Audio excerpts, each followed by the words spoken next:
सिंधु दरिया ते नवां केनाल अॾण ख़िलाफ़ बोरियतन ऐं मज़दूरनि पारां सख़्त गर्मी ऐं न ठहण उस में मोहम्मद ख़ान मंछरी, गुल मल्लाह ऐं ॿियनि जी अॻुवाणी में पंजारी पुल चौक ते एहतिजाजी मुज़ाहिरो करे नारेबाज़ी कई वई। मुज़ाहिरे में क़ौमी अवामी तहरीक जो मरकज़ी प्रेस तर्जुमान अशरफ पली जो जसकम बशीर ख़ान कुरैशी जो अॻुवाण शौकत सूमरो ऐं ॿिया शरीक हुआ। इन मौक़े ते अॻुवाणनि ख़िताब कंदे चयो त सिंधु दरिया सिंध जो जियापो आहे, दरिया ते धाड़ो कंहिं बि सूरत में क़बूल न कंदासीं। हिननि चयो त कारपोरेट फार्मिंग जे नाले ते सिंध जी ज़मीननि ते वालार खे सिंध जो माण्हू मुज़ाहिमा सां नाकाम बनाईंदो। कोटड़ी डाउन स्ट्रीम खां हेठि पाणी न वञण सबबि समुंड जो खारो पाणी अॻिते निकिरी आयो आहे। समुंड सिंध जे लखें एकड़ ज़रख़्ज़ ज़मीन गिड़काए वियो आहे। असां हिकु भेरो ॿीहर ॿुधाईंदासीं त दड़ो में सिंध दुश्मन केनालनि जी अॾावत ख़िलाफ़ न ठहण उस में एहतिजाजी मुज़ाहिरो करे धरणो हंयो वियो आहे।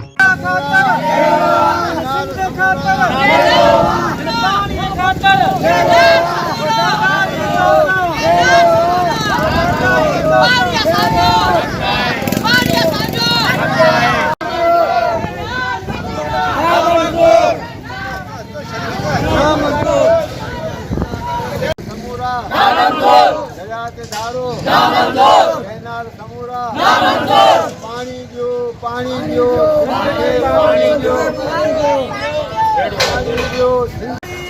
जारी रहंदी